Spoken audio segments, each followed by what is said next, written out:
Hey, my friends. Okay, I just wanted to show up and talk a little bit about some of the things that I have been observing lately through my own experience about the current energies and kind of what we're going through as it pertains to, like the collective and the ascension and all that kind of stuff, but really like how it's affecting us personally. And I did my energy report. I recorded it, I think 2 days ago, but yesterday it took me literally all day. Mind you, I had kids at home, but it took me all day to set up the tech to send it out as an email. But if you didn't know, I am now doing my weekly energy reports for free, delivered via email. So if you want those, set them up. But the energies that we're moving through right now are a very, very big deal. So a couple of weeks ago, in my energy report, I pulled 3 cards. I always pull 3 cards, but it was the Death card, the Wheel of Fortune, and the Fool. And if you are familiar with tarot, no further explanation required. But if you're not familiar with the tarot, those 3 cards are a big fucking deal. Very rarely does the message come through with so much clarity, which is basically we're going through a huge death and rebirth right now, but it's all big themes and energies. Those were 3 major arcana cards. And since then, in the past 2 weeks that followed that reading, we have seen major arcana cards again. And personally, I've been going through some very deep internal shifting that has been interesting, to say the least. I described it, I think, in one of my podcast intros as almost like feeling it's almost like my DNA is getting flipped into a new configuration. Now, I'm not saying that's actually what is happening, but I'm also not saying it's not what's happening. But the reason I use that as an explanation is because it feels like the excavation is super deep, like into deep levels of who I think I am. But the weird thing is that my life is going normally. Is like, this is one of those kind of phases of life, I guess, or chapters of life where nothing really big is happening in the joyful department and nothing really big is happening in the terrible, like, heartbreak trauma department. It's just kind of like middle ground, smooth sailing right now, which is really nice, and I'm very, very appreciative of it. But my point is there's no external catalyst in my life, no event that is triggering this deep transformation. And I'm observing in the people that I'm working with that they're also going through very similar personal deep transformations.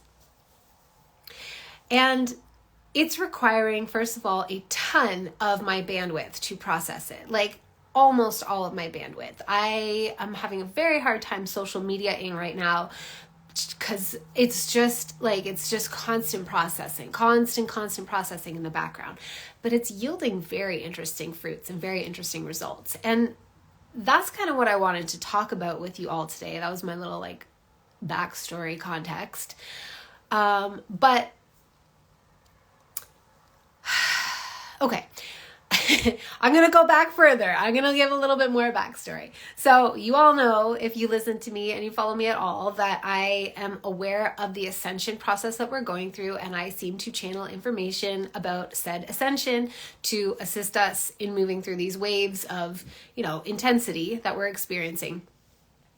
And last year I got this message that essentially it's like we're in the final stages. I mean, I don't want to go on a too great of length to explain. There's so much. This is why I don't show up live more often, honestly, because once I get talking, it's like there's so much that I want to share, and it's very hard to train my brain to like stick to the surface level basics. I just want to go deeper and deeper with all of you all the time. Okay, so we're in the final stages of the wrap up of this whole thing that we are familiar with as reality. The way that the message came through was, we are already on the ships. That's the way it came through. And I remember being like, what now?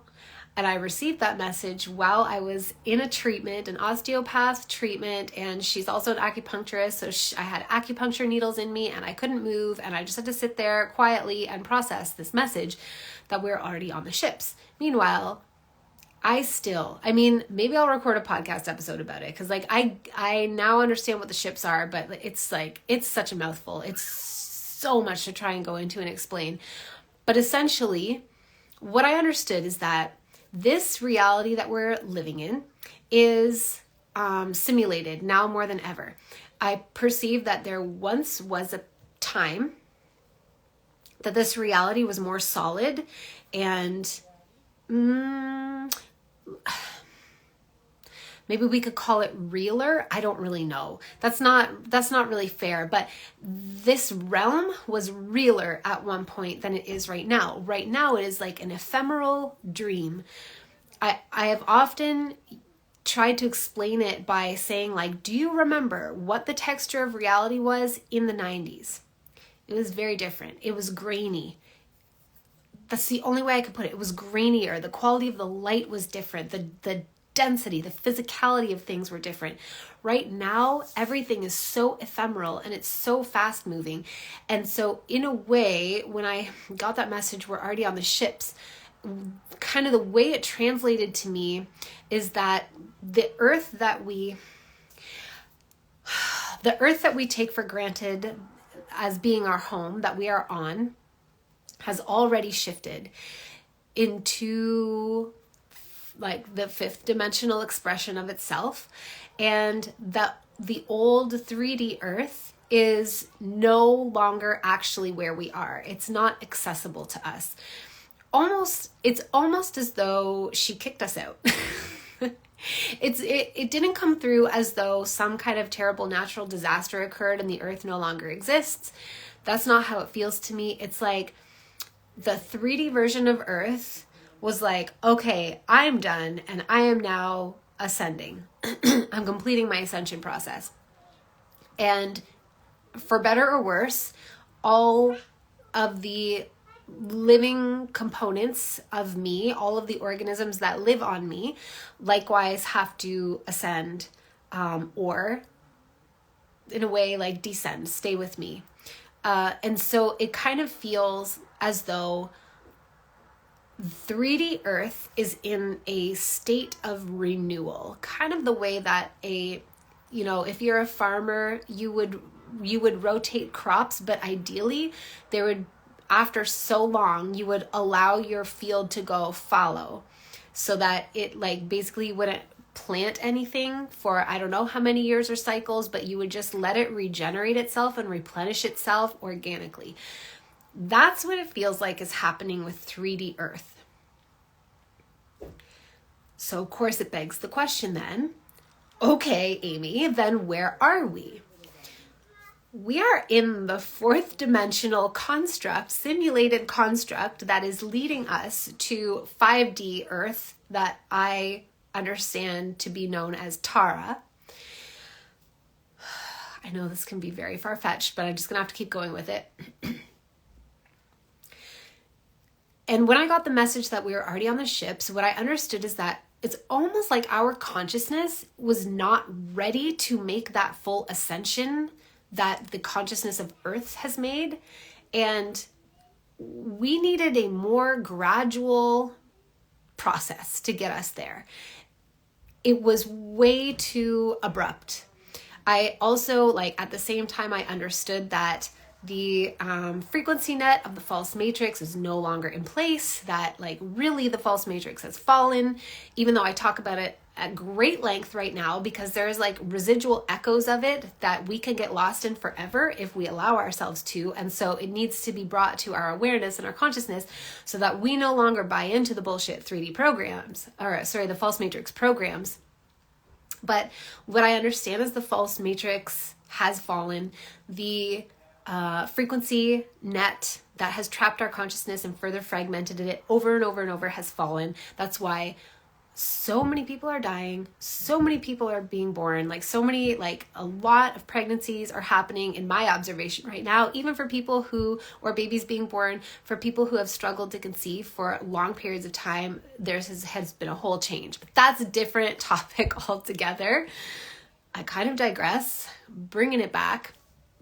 So we are in this like fourth dimensional titration process where we are being graduated towards a higher level of consciousness that would allow us to flourish in the new environment of 5D Tara.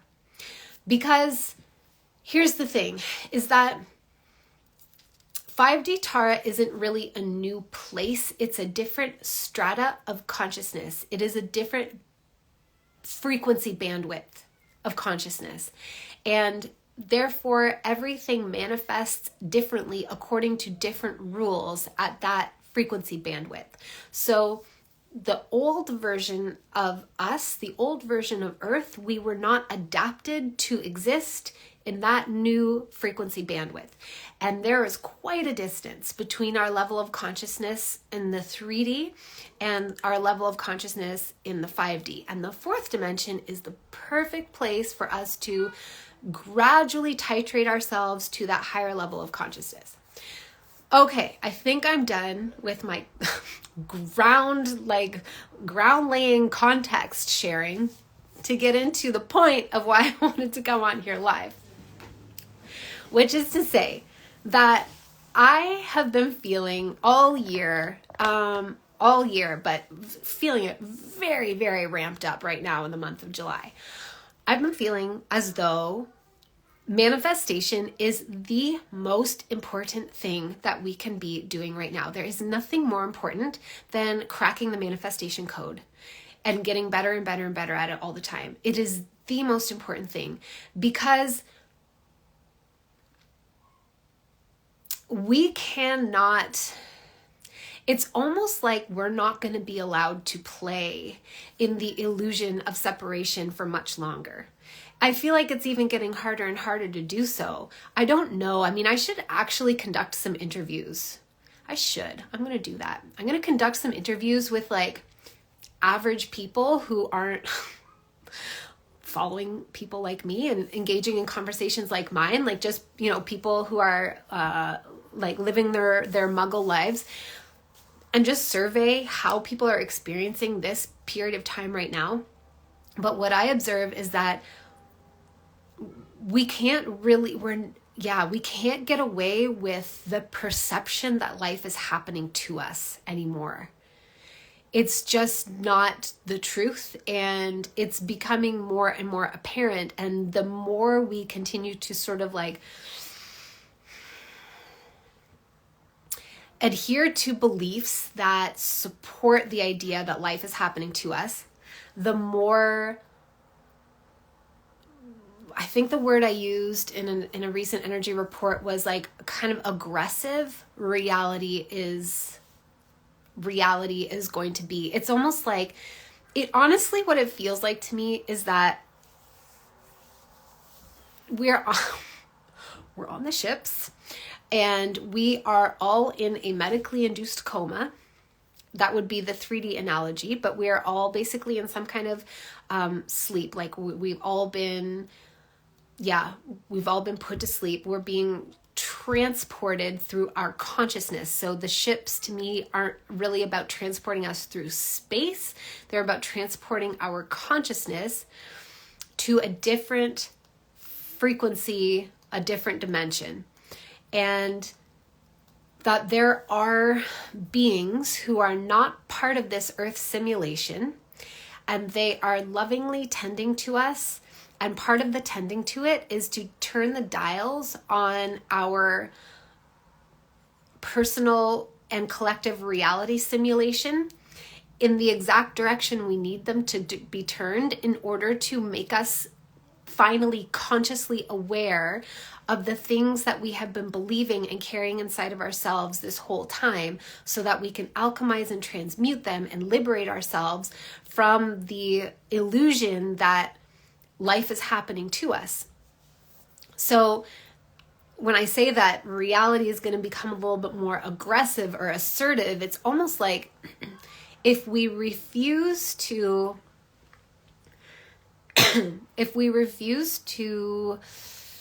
allow ourselves to start to very seriously explore and apply the truth that we are the generators of our entire reality,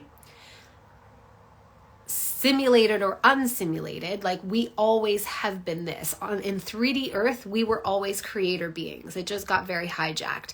In this fourth dimensional like titration zone we're in, we are conscious creators. We are manifesting our reality. In the fifth dimension, you better fucking believe we are consciously manifesting our own reality. So the more we adhere to beliefs to the contrary of that, the more our loving counterparts who are watching over us on the ship, and they are adjusting our consciousness so that we can, like, you know, so we don't fragment and freak out at the sudden jump between 3D and 5D.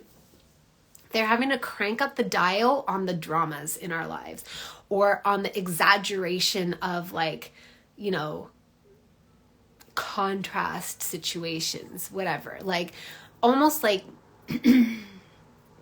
it's almost like they're digging up our shit, our shadow stuff, the niggly little beliefs that we still have that are still kind of running the show, and they're turning it up like quite a few notches so that we can't really ignore it anymore, because it's so uncomfortable that we have to start to question, like, why is this coming up again? Like, what is happening here? So the way that this has been coming through for me is that there is a theme that I have been experiencing for my whole life that definitely does not originate in this life at all. I know where it originates from. It's from a past life. And it's reinforced by several other past lives. But I know the point of origin. I've seen it in my Akashic records. But this theme is powerful.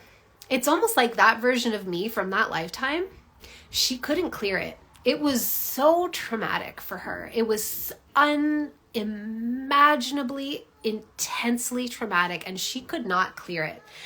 And it spilled out because the power, the charge of the trauma, and like the fury, and like every, you know, the impotent rage, the inability to do anything about the situation, that seeped out into some other lives. And in this life, I agreed to, like, take it on, basically, so that I can help clear it for her. But she's me. Like, we're the same soul, just living in two different time periods, two different incarnations. Anyway, so this theme has been a theme for me my whole life, and I have been alchemizing it successfully for, like, consciously and successfully for the past maybe like 6 years, let's say 6 or 7, maybe 8 years. Getting better and better at it every time. And I am just like, I'm like, is this fucking coming up again? Like, is this really still here to deal with? And it is still here to deal with. It is. And it's okay that it is, because I'm so aware of it now that it does not take me long to figure it out and to be like, oh, yep, this is that same pattern coming up again. And it's funny because our patterns don't always show up in the exact same way, right? It's a feeling. That's really it. You can notice the pattern in the external manifestation for sure. There is patterning in the external manifestation, but the true giveaway is the feeling, because it's like it strikes into a particular wound that is still tender, because it's almost like the wound was not fully and properly cleaned out. So you thought you cleaned it out and you like dressed and bandaged it and whatever, like sewed it back up, but there was a little bit of necrotized stuff still in there, and an infection started again. It's kind of like that feeling. And I'm familiar with that particular feeling. So anyway, a couple weeks ago, I was like, okay, this bitch is back again. She needs more help. That's what's going on. All right, let's just get on with it. Let's do it. And after I sort of had my little hissy fit moment, I also started to appreciate that it's kind of fun at this point. It really is. It's, I would also love for it to not be a pattern, but it does not hold the same grip on me that it used to. It now feels much more neutral. And that's kind of the thing that we're all aiming for, is to neutralize the charge around whatever recurrent theme is coming up for us, so that if it has to come up again, yes, it can be fucking annoying when it has to come up again. But also, we've lived through it. It gets easier to deal with every time. It's actually not that big of a deal. And to bring it back to the reason that I was sharing about that download, that message I got that we're all on the ships and we're having our consciousness titrated, is because there were 3 main things that I was told that we are supposed to do in order to successfully transition. Because it's almost like if this were a journey through space and we were like on a ship and the ship was taking us from one location to another location, it's like we're in the last leg of the journey. Like, we're gonna be there soon. And what I was told is that there are 3 things we have to do. First of all, we need to sorry, I have a lot of throat chakra stuff that I'm working through too. The first one is we need to complete our stories. So whatever story you've had going on here, whether it's an ugly story or an awesome story, whatever it is, wrap up your story. You got to figure out how to wind it down and how to close it out. And like complete it, bring it to a state of closure. So what I mean by story is, like, let's say your story arc is that you were born into your family and you were the black sheep and just like nobody understands you and nobody gets you, but you're led by your heart and your soul and this higher calling to, like travel the world and have amazing adventures and whatever. And you've been in the middle of that story.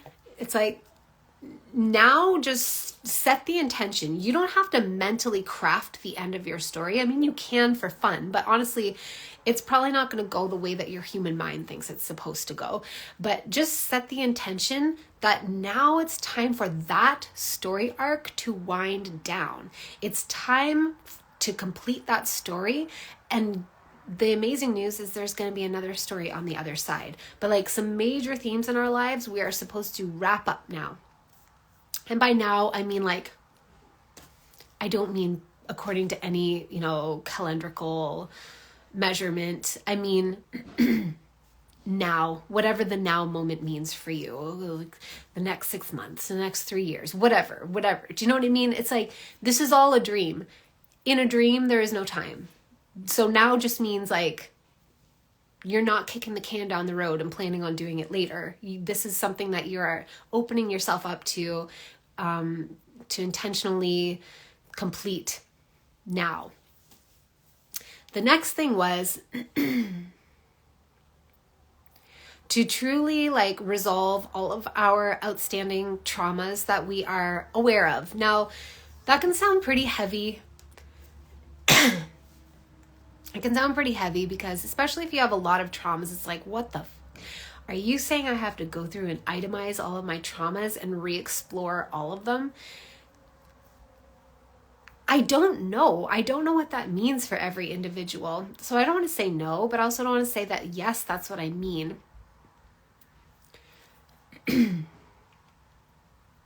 But these 2 last pieces, actually all 3 of these ones go hand in hand. So the other piece, I'll just jump into the other piece and then I'll talk about all of them, is that we need to also allow ourselves to manifest the life of our dreams, like the highest time. Like, just let ourselves do it. Drop any ideas that we have that it's selfish or it's impossible or we're not allowed to have it or whatever stupid stuff that our human brains tell us based on false matrix programming, and just let ourselves have it. Just let ourselves have it. And also stop worrying about how. The how is not important. Your current circumstances don't mean anything about your ability to manifest the life of your dreams and your highest timeline. Your highest timeline, it can be whatever it actually is. So whatever makes your heart feel expanded and your soul feel like, like, like the fullness of all that you are. It's not necessarily stuff that your brain thinks that you want in order to like tick off some success boxes, for example, but maybe that's your journey and you have to go through ticking off some of those boxes before you realize that, oh, those actually don't really light me up. They don't really do it for me. And that's fine. But the manifesting your highest timeline should just feel like almost more joy than you even know how to contain, and yet you can contain it because you are it, and because the truth of all that you are is infinitely expanded. Okay, so the way that these three go together is basically it is like we're wrapping up our story. So that means you have to wrap up your traumas, and you also have to give yourself the ultimate, like the highest timeline ending. I was gonna say happy ending, but you know what I mean. The highest timeline ending. Because this version of reality it's almost not going to be relevant anymore soon. And again, I don't know what soon means. I'm definitely, it is outside of the construct of the way that we measure time. We are still operating within the simulation that has the illusion of time as a feature. And it's impossible for me to speak in English without referring to time. But just know that I mean, like, I can't possibly feel or predict because there's no relevance to, like, is it going to be 20 years from now or whatever? Like, none of the ways we measure time apply to what I'm saying. This is a consciousness shift. It's a consciousness shift. So I don't know if you have to go through and itemize every single trauma that you ever experienced, but it would be hella liberating if you did. So you really also don't have to be afraid of it. Granted, people have experienced such intense traumas that sometimes it's not something we can just do on our own with some candles and some like ambient music and a box of Kleenexes and our journal. I deeply appreciate that sometimes the layers of trauma are so deep that we do need to work with somebody in some capacity who can sort of hold an objective steadiness for us while we work through our process. So I'm not trying to minimize what it actually means to go back through your trauma.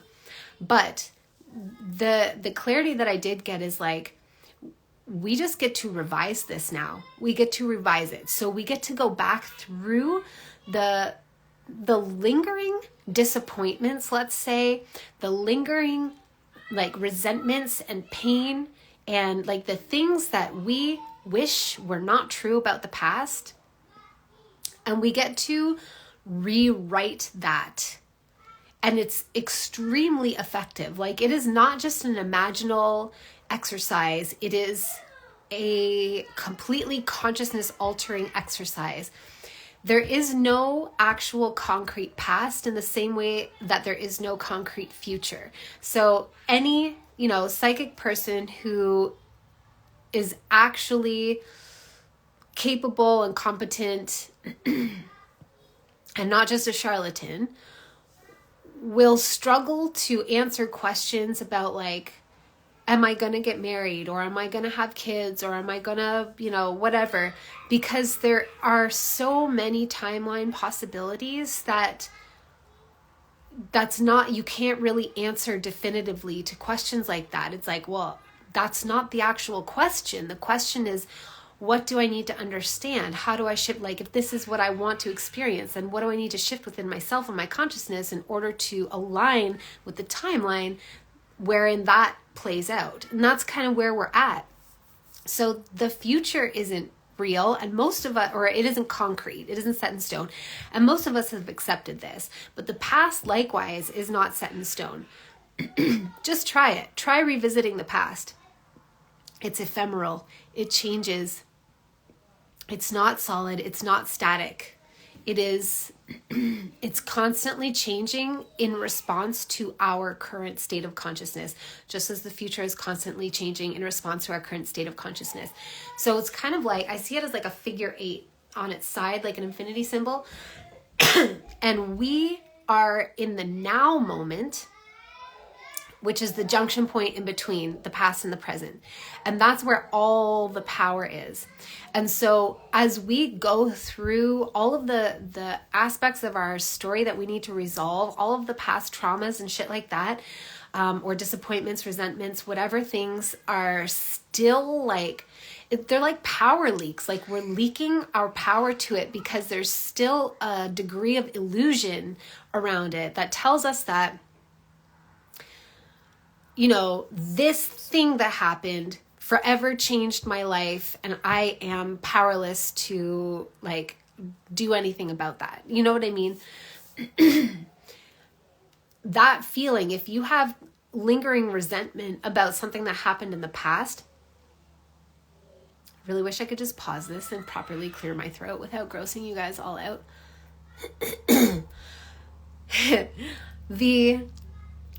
If you have lingering resentment about something that happened in your past, you're leaking your power to it all the time. And it's dramatically affecting the perception of yourself and your life that you have right now, that you are currently like, you are actively cultivating a perception of your identity right now. We all are.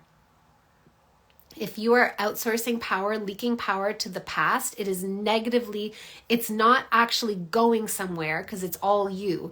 It is a negative feedback loop. So like you are sending your power and energy out into a perception of an event in the past, and it's coming back to you in a negative way, and it's influencing how you perceive yourself in this powerful moment of the present. So going back into those disappointments and traumas and reimagining them in a way that really like in the best way possible. Like, let me see if I can give an example. I'm hesitant. I have my own current example, but I'm hesitant to share it just because it's like very personal, very, very personal. And I'm a Scorpio, so. But okay, so I have this pattern that comes from a different lifetime. And it's relevant to a certain like age range in my life. And I'm not in that age range anymore. And I, you know, whatever, I could say like, I can't go back in time. And like, I can't go back to being that age and blah, blah, blah, blah, blah. But it's interesting. So there's been this convoluted journey where I've thought like, okay, I need to manifest something new. That's initially what I thought this was all about. And it might ultimately be that. But as I follow the thread of this, you know, annoying pattern that's coming up again, I'm guided through, you know, basically like the halls of my own past within this life and within other lifetimes. And last night I was kind of like tuning in and just visualizing and just being very loose with it, meaning like I wasn't grippy. I'm not trying to make anything happen. I just was like in an open way. I was just contemplating and like gently meditating. It wasn't official meditation, but you know, I would just close my eyes and let myself go there. And what happened was, rather than visualizing something in the future, which I normally associate with manifestation, I was brought back into a past version of myself in this life. So it was like me in my early to mid 20s that this pattern is around. So I was brought back into that time. I felt, you know, 23 to 25-year-old Amy calling me back for a while. And I just decided to just go there. And what I was guided to do intuitively and instinctively through the Akashic records, is always the lens through which I'm seeing things, was to like completely reimagine that whole time period in the way that I wanted it to be. But it took me deeper than I even like I couldn't have predicted in advance that that was what I wanted and that was the healing that I needed. It was like I just had to let it come to me organically, if that makes sense. So when I went back and reimagined that whole thing, it's like I gave myself everything that I needed in order to complete that story. So I just don't have to carry that story forward anymore.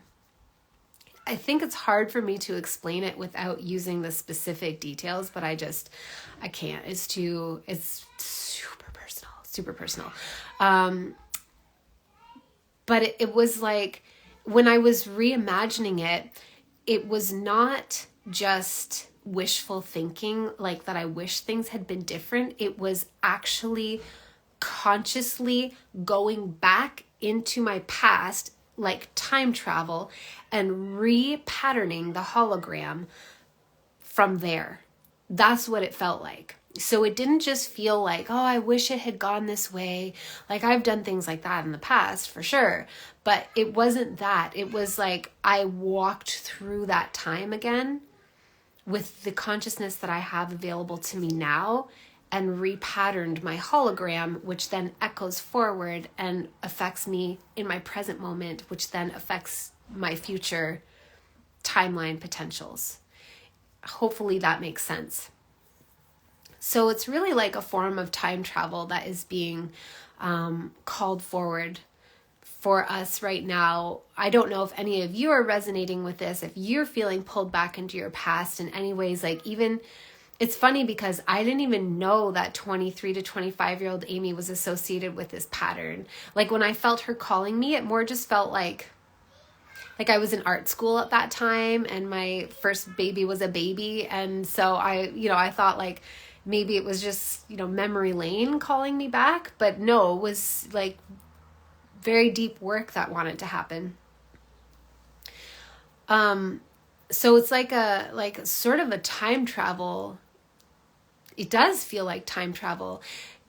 And it's interesting, I just started looking into Neville Goddard. I've heard of Neville Goddard like a long time ago, but I just never was drawn to look into any of his work. And it reminds me of a technique that he talks about called revision, but I think the way that I do it is different from the way that he talks about it, but it doesn't matter because I really believe it's all the same thing, which is the acknowledgement that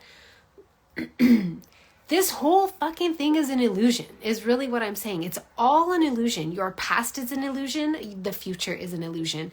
The present is the only real moment. And our consciousness expands so much farther than what we understand here and now. Our consciousness extends through multiple dimensions. It truly does. And we are very, very powerful creators. And we're kind of, we've been restricted to this like little tiny illusion of ourselves, this tiny little illusion. But the crazy thing is that we've bought into it so fully. Like we've totally thought that this is all real. And the more real that we think it is, the more we get sort of like trapped in those false matrix trappings, if that makes sense. And so really what we need to do is just dissolve the illusions around it to understand that like I said, your past is an illusion. Even the future that you manifest is an illusion, but it's not an illusion like it's a lie and we've been lied to. We've definitely been lied to. There are definitely lies. But when I'm talking about the illusion of the past and the future is that it's all you. It's all your brilliant, multidimensional consciousness that is arranging itself into a holographic dream projection, and it is reflecting itself outside of you. So this brings me to the piece about manifestation and manifesting the the highest timeline outcome, like the happiest ending we could imagine. You can have the happiest ending you can imagine. You can. Whatever you think is true about yourself that, precludes you from experiencing the full picture of the like total ultimate joy of everything that you want. That's all. That is a lie. That's whatever. We have a lot of jargon for it. Limiting beliefs. It is false matrix programming 100%. It is not accidental at all that you perceive yourself to be so limited, because you're fucking not limited. You're not. And do you even see how much effort has had to be put into creating the false matrix web of deceit in order to keep us here? Now, I finished saying probably 30 minutes ago, because I've been rambling forever, that I perceive that the false matrix is actually dissolved, but it lingers. It's like an echo. It's a residual echo, and we have to disentangle ourselves from that. So there was a false matrix that was actively put in place, and those motherfuckers worked really hard to corral us because we are so powerful. So the point I'm trying to make is you can have whatever thing you truly want inside of yourself, and you just need to let yourself have it, because we're bringing this story to an end, because there's something so big that is awaiting us on the other side. I don't even like using that languaging, because again, I don't know, a lot of the new age stuff and a lot of the Ascension conversations feel to me like they are laced with this kind of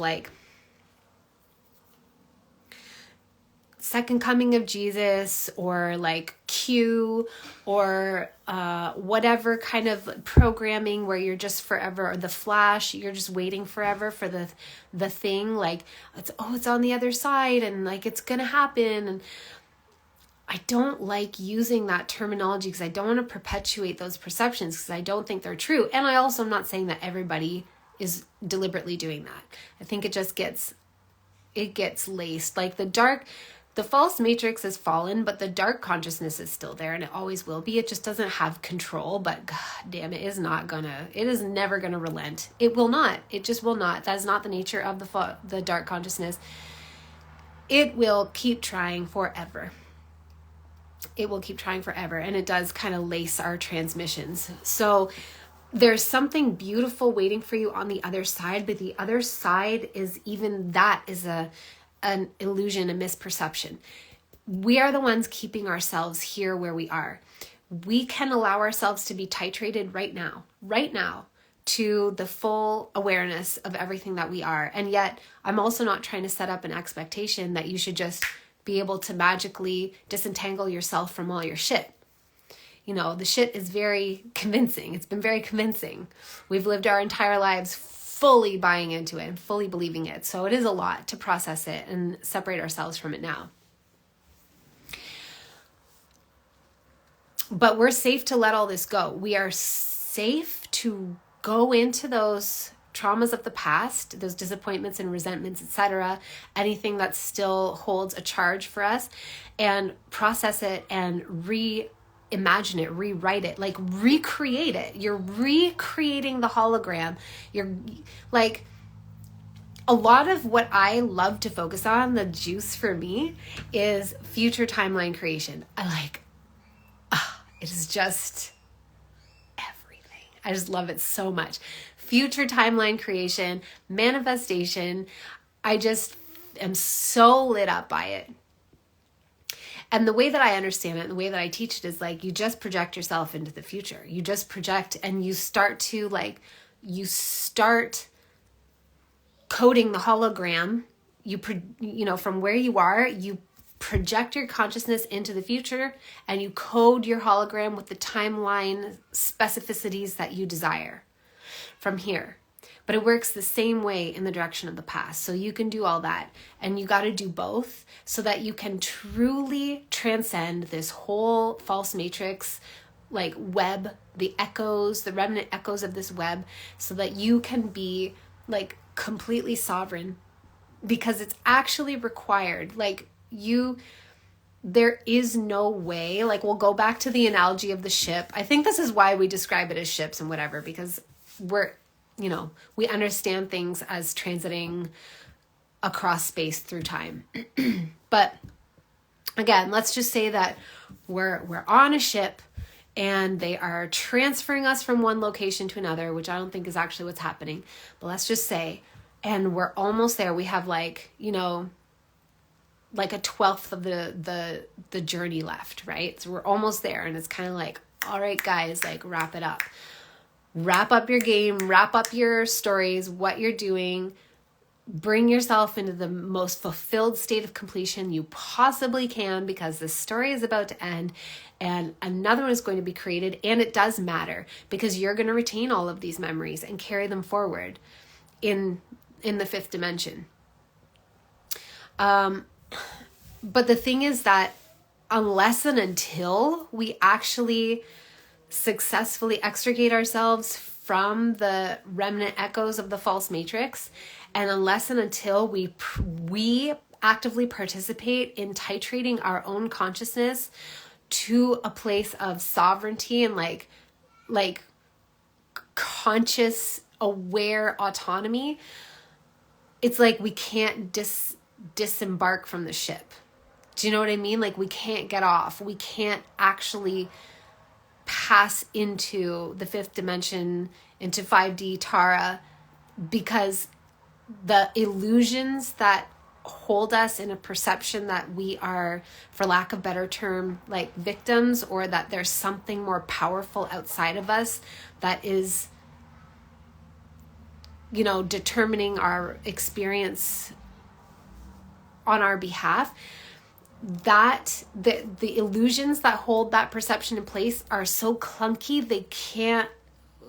it just doesn't match. It's like two different textures. Like the way it also comes through to me is like we're passing through a cheesecloth or something like that, we are becoming light bodies, not physical bodies, light bodies. Actually, like I know it can sound so far-fetched and just so ridiculous and ungrounded, depending on where your beliefs currently are, but actually we're transitioning into being light bodies, plasmatic light bodies. And so the dense, coarse things that we are still holding on to because we remember ourselves as that from before, those things aren't going to pass through the cheesecloth. We're going to get stuck. It's going to be held back. So instead, it's just dissolve it all for yourself. Dissolve it and let yourself pass through the cheesecloth. Okay, I've been talking forever. I don't even know if I made all my points, honestly. I kind of showed up with like a loose plan in mind. But I do want to tell you that tomorrow my program Into the Akasha is starting. It feels, now I really understand why. Because it didn't, like at first when I was like, I want to run it, I wanted to run it in June and I just simply did not have the time. And then I was like, okay, I want to run it in July. It doesn't really make sense to run it in July, but I want to do it in July. I don't feel like I can wait till September or October or whatever. I might run it again. Honestly, I don't know. We'll have to see how I feel on the other side of this 7 weeks. But I now understand that it's because of a lot of this work. It's like there are things we need to understand about ourselves. There's like a dexterity in terms of multidimensional consciousness travel, a dexterity in terms of like timeline creation, timeline dissolving, the quantum healing through the past. And the Akashic Records, I literally credit it for my ability to move this way through my own consciousness and be able to unravel all of the illusions. I could not do that before I learned how to access the Akashic Records. Legit. This is not a lie. This is like, I'm definitely offering it as part of my sales pitch, but it is 100% true. The ability to access the Akashic Records it's almost like it's untethered me from this this vantage point. Do you know what I mean? So I can be in this vantage point, but I can be like in all the dimensions and all the different timelines and feel centered here where I am and grounded, but able to process all of that information in a way that cleans things up for me rather than just overwhelming me.